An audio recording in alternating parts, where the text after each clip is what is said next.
96 member of the Albuquerque Sports Hall of Fame, 2000 University of New Mexico Athletic Hall of Fame, and the National Interscholastic Swim Association's first David H. Robertson National Honor Coach.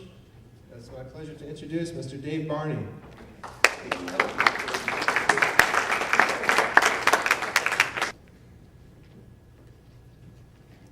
going to turn this off, and I'd like to know if those of you who are sitting in the rear can hear me or cannot hear me. Can. If I'm okay? You're okay. One of the obvious benefits that you acquire from being a swimming coach is a loud voice.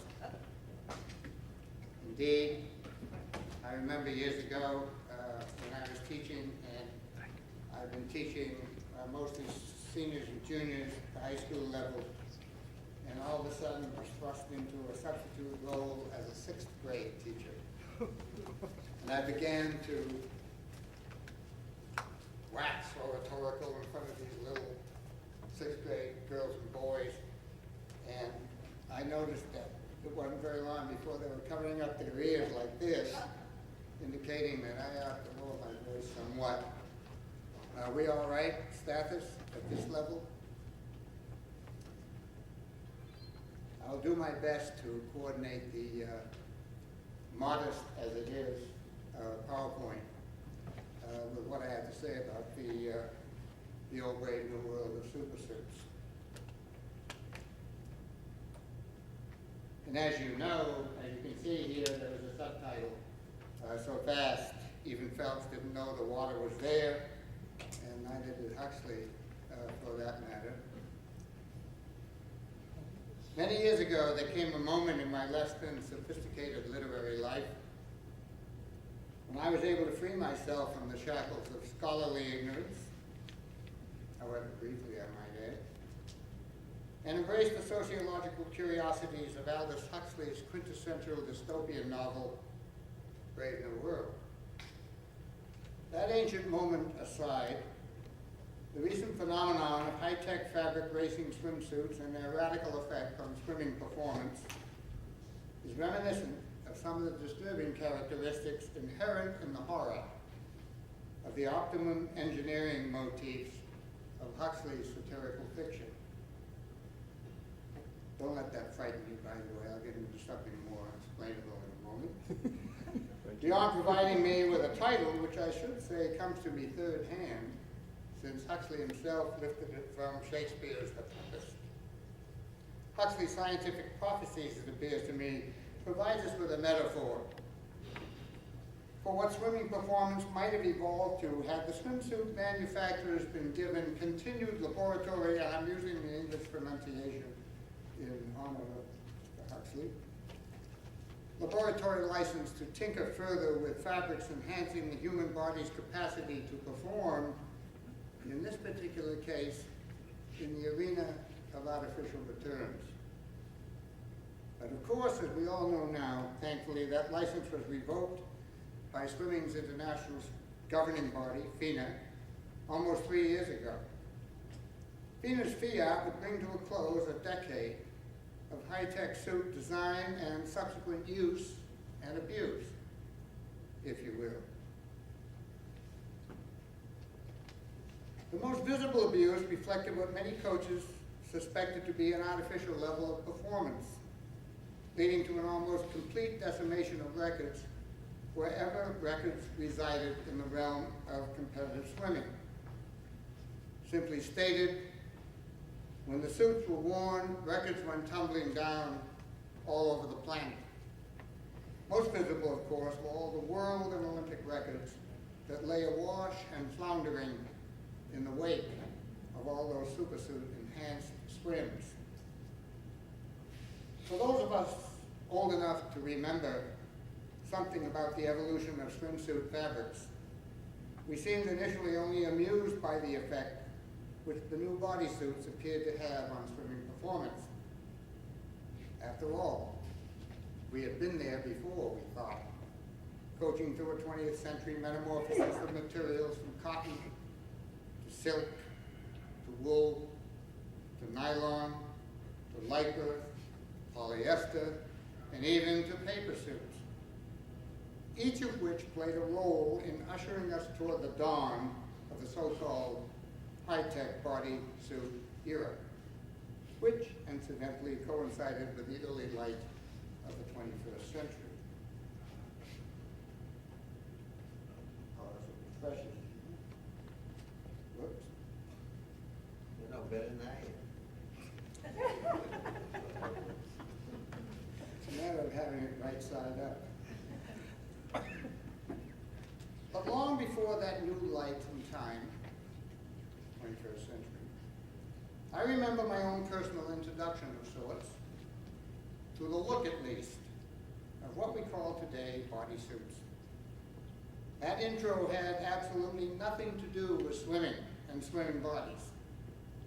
Rather, as it turned out, it was more about aerodynamics and showmanship than it was about hydrodynamics and world records, which, being only 6 years old at the time, I knew absolutely nothing about.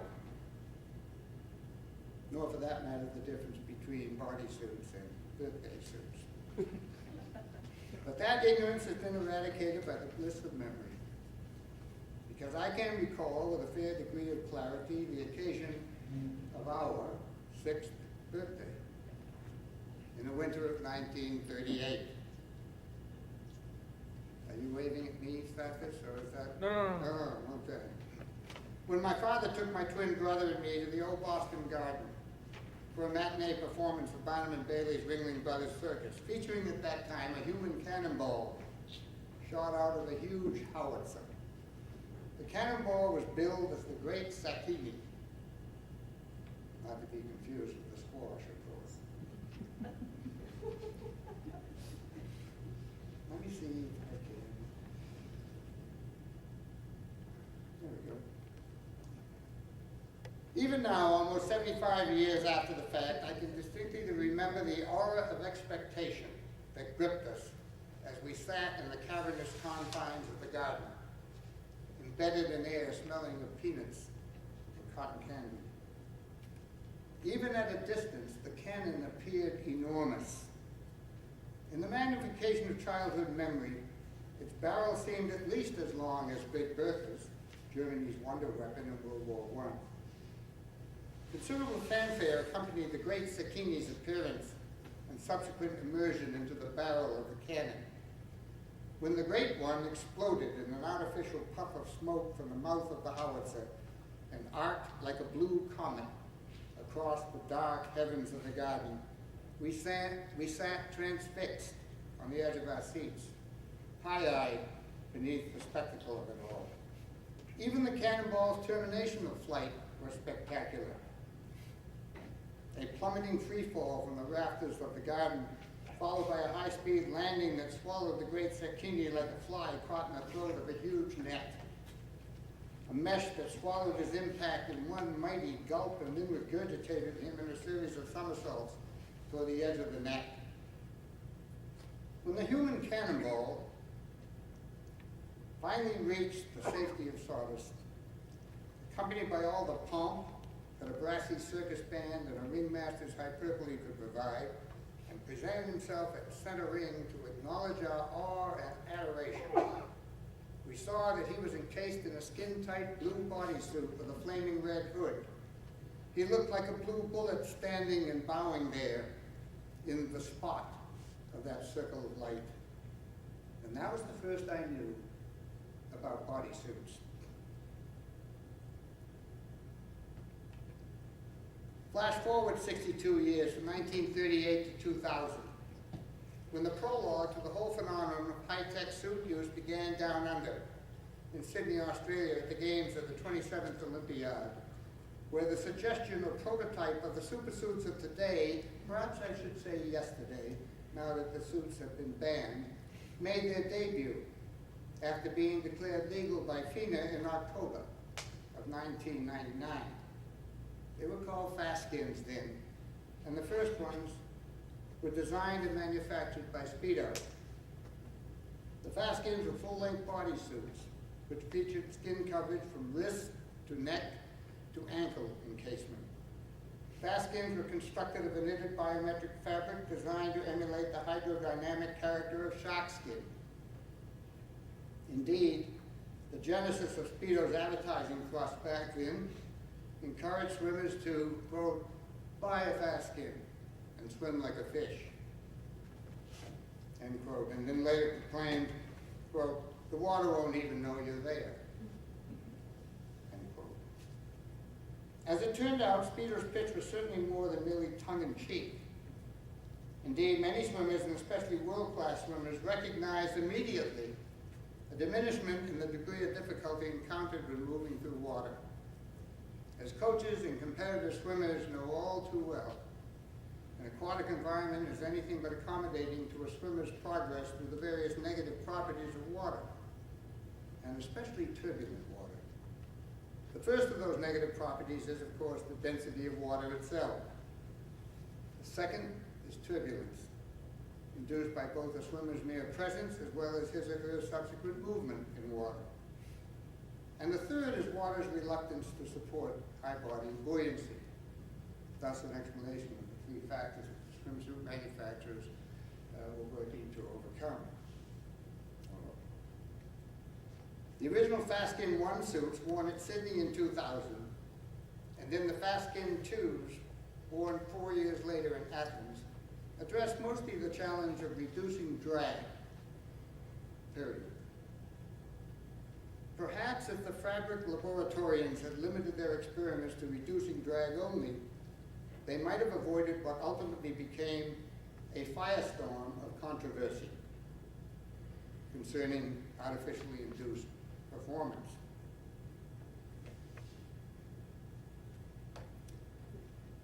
Once the issue of drag had been put to rest by the manufacturers, they quite naturally turned their attention toward increasing body buoyancy. Voila! Behold the birth of the polyurethane paneled, hang on to that word, polyurethane paneled Speedo laser worn in Beijing in 2008.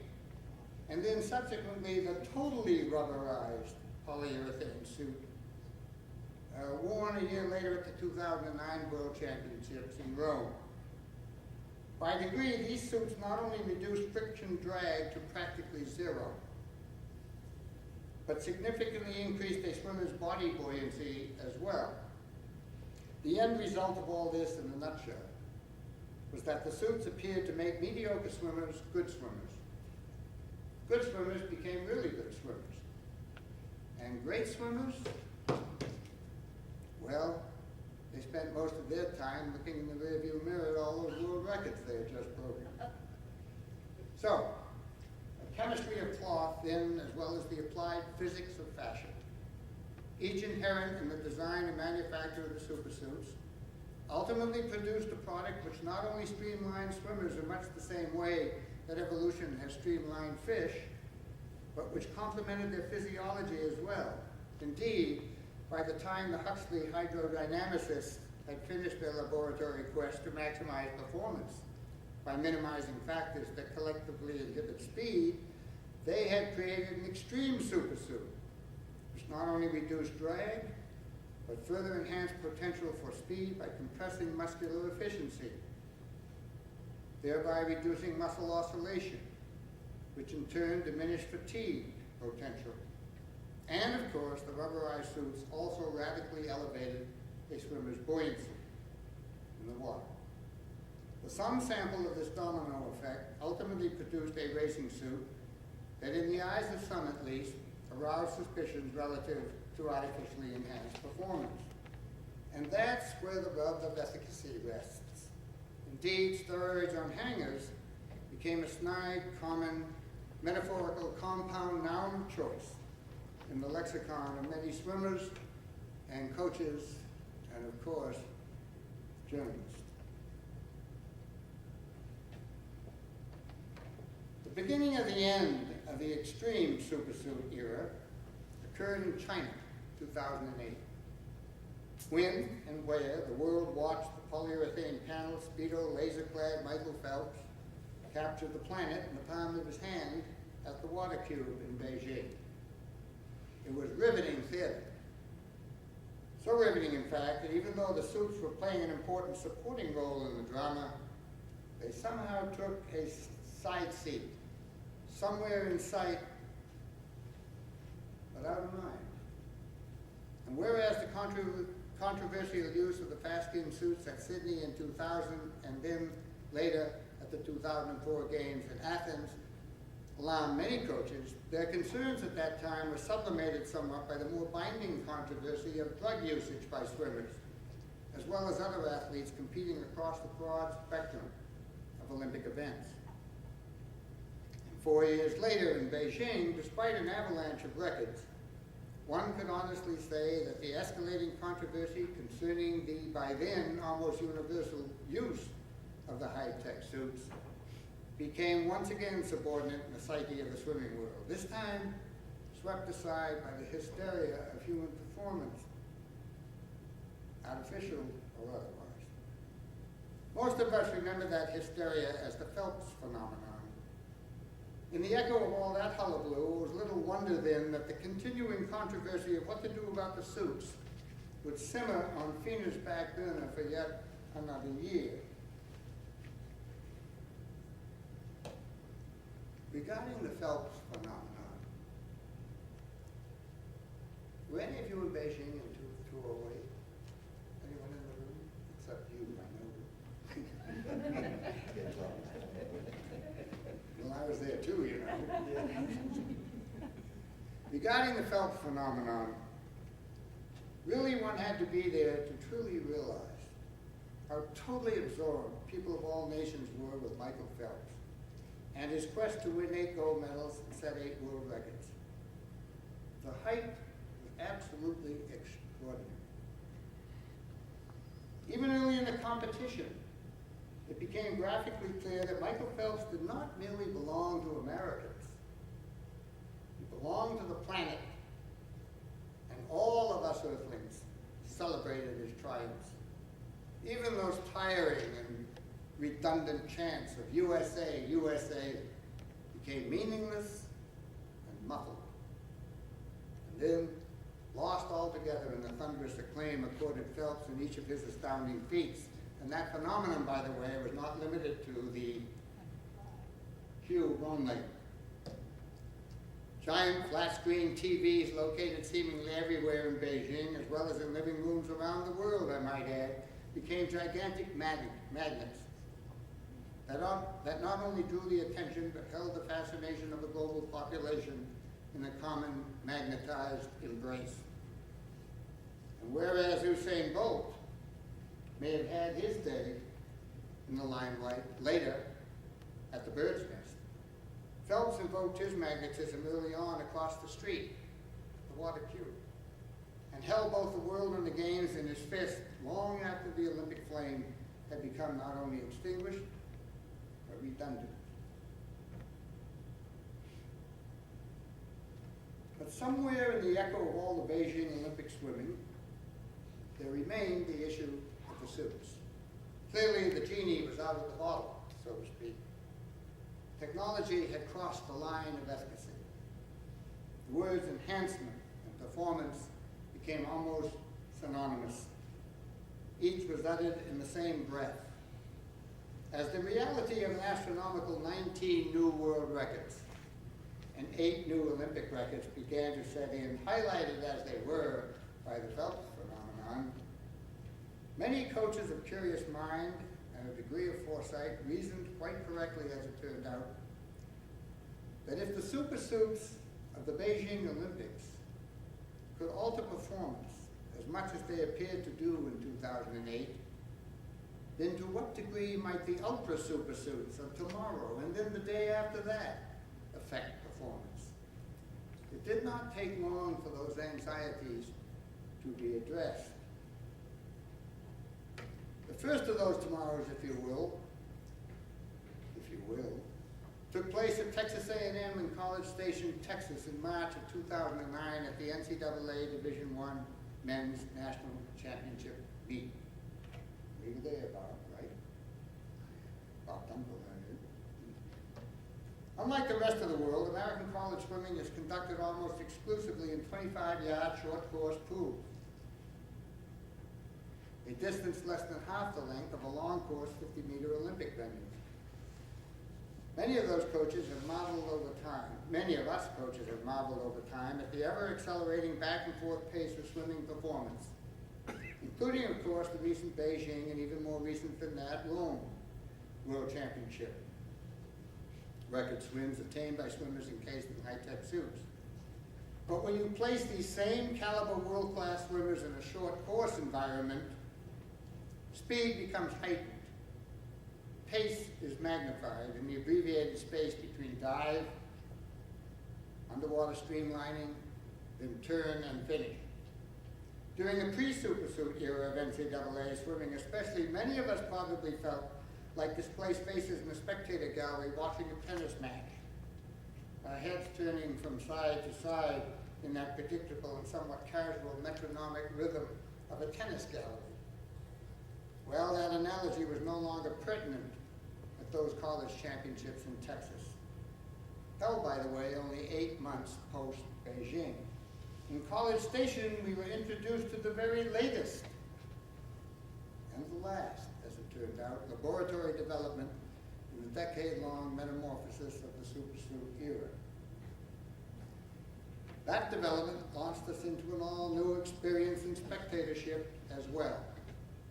The pace of things in the Lone Star State had simply changed dramatically. There were no tennis balls flying back and forth in College Station.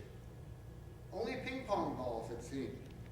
It was as if we had been retrofired back to Beijing for the gold medal final of the table tennis competition, where our eyes tried to follow the dazzling supersonic speed of all those little white balls being smashed back and forth over a tiny table. At Texas A&M, our heads swiveled from side to side like bobbleheads at what seemed like Mach speed. Someone had turned up the metronome.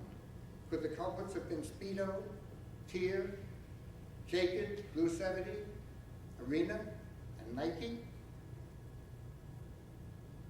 But so far as this particular championship meet was concerned, the European swimsuit manufacturer Jacob proved to be the meddler, because it was the Auburn University Jacob-clad Tigers who not only dominated the competition, but generated a mad rush of world-class swimmers toward the use of Jacob's latest version of the high-tech bodysuit encasement. Not merely a paneled polyurethane suit, but a totally polyurethane piece of swimming apparel, which in addition to all the other documented benefits mentioned a moment ago, increased the swimmer's buoyancy beyond all previous measure. A really nifty, swifty trick of physics, when you start to think about it, that assuaged once and for all any concerns about negative body buoyancy in water. The Orthodox attired era,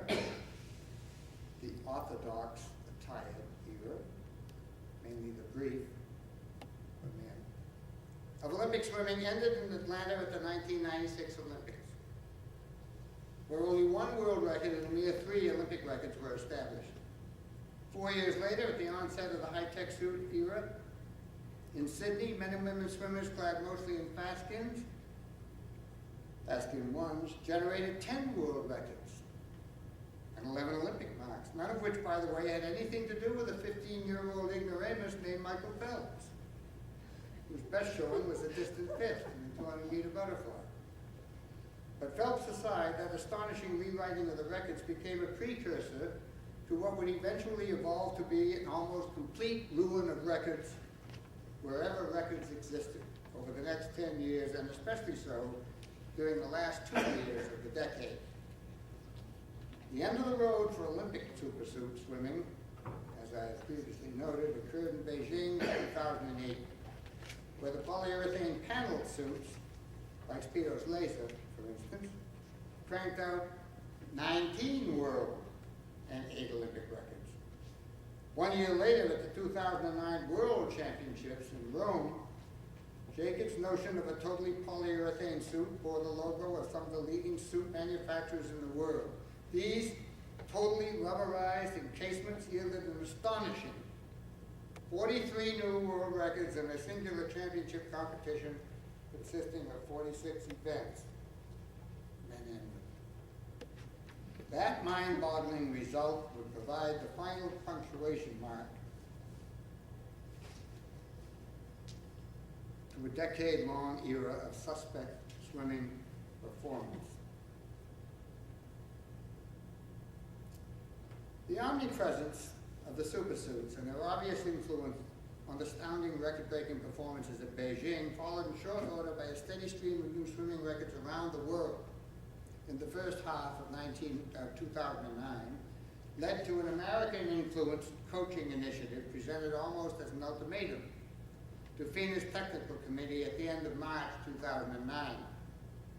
That initiative called for an immediate banning of their suits in their current form and fashion. Subsequent discussions by the technical committee led to various proposals regarding the two major issues of concern, namely skin coverage and fabric content. Those discussions were followed by an almost equal number of declarations and then retractions by the technical committee in the face of threatened lawsuits by some of the manufacturers if the suits were banned. Finally, on July 23rd, 2009, just as the World Championship meet was about to begin in Rome, the technical committee advanced a proposal of limitations to FINA's General Congress. Shortly thereafter, at their annual meetings in Lausanne, Switzerland, the FINA Congress almost unanimously approved the limitations to take effect on January 1 of the new year, which would have been 2010. FINA's fiat was framed by textile limitations that must now meet specific fabric restrictions, which in turn must satisfy specific standards for buoyancy, permeability, and skin coverage, namely neck to knee for women and nape to knee for men. If FINA's early August decision needed justification of some kind or redemption, their timing couldn't have been better, since records began to fall like raindrops once the World Championships began in Rome, in the immediate echo of FINA's fiat. Indeed, by the time the final event had been put to rest, a grand total of 43 new records, as I mentioned a moment ago, had been posted, and some of them possibly in a kind of warped perpetuity at that, since it will probably take some time for many of those enhanced records to be surpassed. Many coaches and swimmers of common ethical perspective shared the thought that the suit should have been banned long before the situation was ultimately resolved by FINA's fiat in the summer of 2009. Prior to that time, many coaches faulted FINA for dragging its feet on the issue. Their primary argument chastised FINA for caving in to various threats by swimsuit manufacturers of legal repercussions if the suits were banned, as well as the stand that they had millions of dollars invested in research technology and could ill afford to cease selling the highly profitable $500 to $800 high-tech suits. Indeed, Speedo, for instance, was at some time rescued from the brink of Chapter 11 bankruptcy when they cornered the high-tech suit market, initially with the fast-skin ones, and ultimately with the very first of what we might call today the super suits, namely the Speedo Laser. Additionally, there lurked the manufacturer's tacit threat of drastically reducing or possibly even withdrawing their significant financial support of international swimming if the suits were banned. This, of course, gave pause to FINA's contemplations. Because as we all know by now, if nothing else catches FINA's and their big daddy, the IOC's attention, the bottom line does. However, in the end, mounting pressure from coaches around the globe, as well as the thorny issue of enhanced performance, left FINA with little choice other than to finally capitulate and act on the coaches' initiative. The fallout. But all that happened almost 3 years ago. What has occurred since the ban? What effect has limited skin coverage and fabric restrictions had on championship swimming? Well, first of all, male performance is more affected than female performance, primarily because of the difference in coverage restrictions. In short, women gave up only the coverage that affected the lower leg, while men surrendered coverage that affected the most critical anatomical contribution to swimming performance, namely the torso and its attendant core musculature, and that would apply to everybody but George Green, who had such a tremendous kick in the old days that skin coverage from that wouldn't have affected him very much as it would others. Take that, George. The first and perhaps most concrete example of the effects of FINA's ban was the fallout from the NCAA Division I Men's Championship meet held sans Supersuits in March of 2010 in the exquisite confines of Ohio State University's new ultra-fast aquatic facility. But I want you all to remember, it's swimmers that make fast facilities, not the other way around. An examination of those results provides us with a graphic understanding of high suit technology's effect on swimming performance, or in this particular case, lack of performance, if you will. The results were sobering, to say the least. Indeed, the entire program of events in Columbus cowered in the shadow of all the supersuit records set the year before in College Station, Texas. And so did the look of the newly legalized suit. Venus Fiat had reduced the look of the men's bodysuit of yesterday to the nave-to-knee jammer of 2 decades before.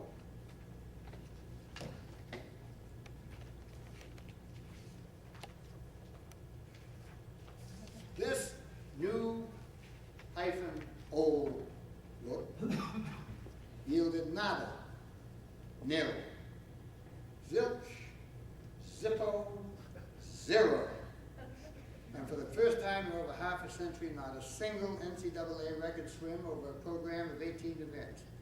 The very same program that had yielded 11 supersuit enhanced record swims a year earlier.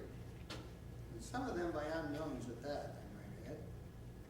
And then, of course, there was last summer's World Championship meet in Shanghai, China, where only 2 world records were established, as opposed to 43 in the previous World Championships in Rome.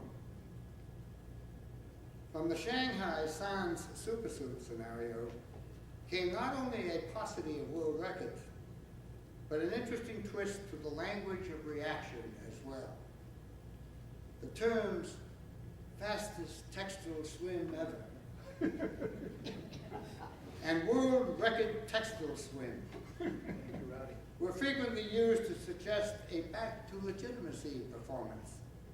This, it appears to me, might be the beginning of a crusade not only to hold the question, records achieved in rubberized suits, but possibly nullifying or adding an asterisk to world or Olympic records swum in high-tech body suits.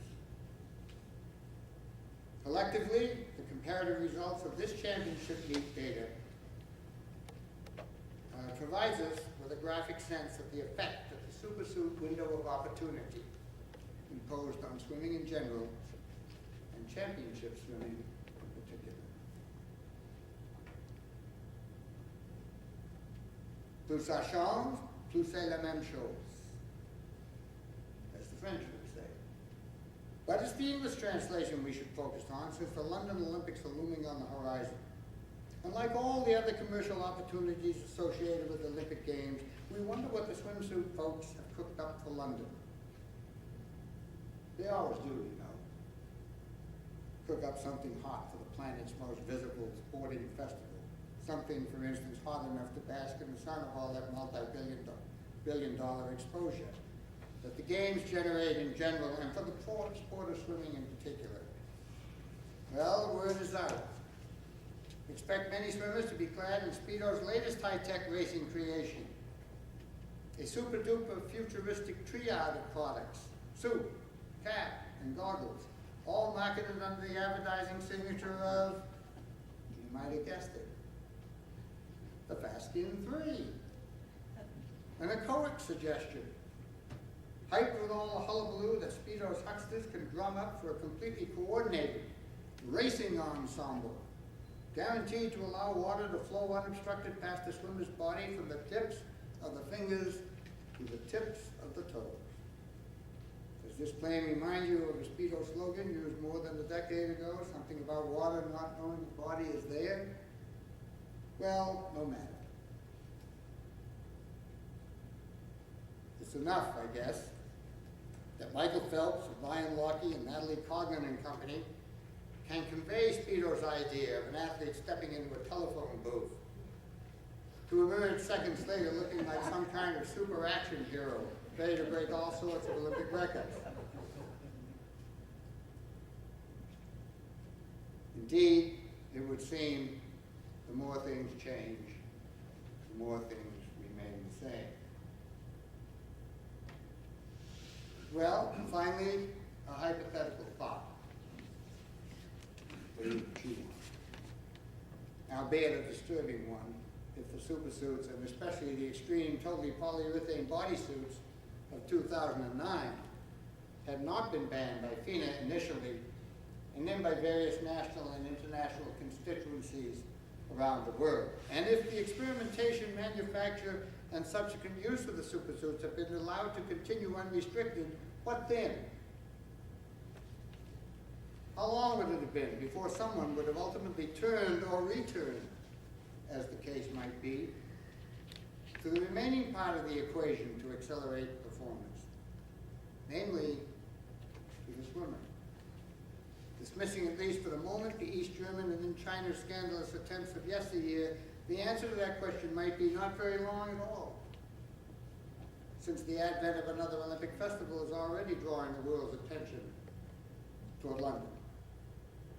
These games of the 30th Olympiad will surely highlight swimming, a sport, for a time at least, that teetered on the ethical edge of a precipice, the fall from which would have plummeted it into a moral abyss, possessing the potential to rival Mr. Huxley's laboratory schemes, in which a test tube nursery begat a society born and bred to an eternity of predetermined position and performance.